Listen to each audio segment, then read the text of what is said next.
All right, class project time. Unsurprisingly, you've got a file to work from unless you've got something of your own. In this case, we're using the vector scope. So turn it on, make sure you add a vector mask to isolate a little bit of the paper and use the temperature to adjust. This is the file. It's called color correction J. Okay, and you can see in here, well, it looks fine. Have a little look, mask out a bit of the paper, probably this front bit.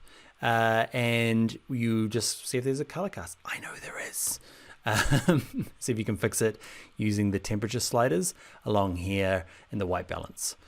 All right, experiment with the white balance automatic selector as well. Okay, try that as well, just for your own sake to see. Sometimes it works, a lot of the time it doesn't. There's a little bit of you playing around and keeping an eye on the vector scope. All right, once you're finished, I would like to see a before and after, okay, with the mask off.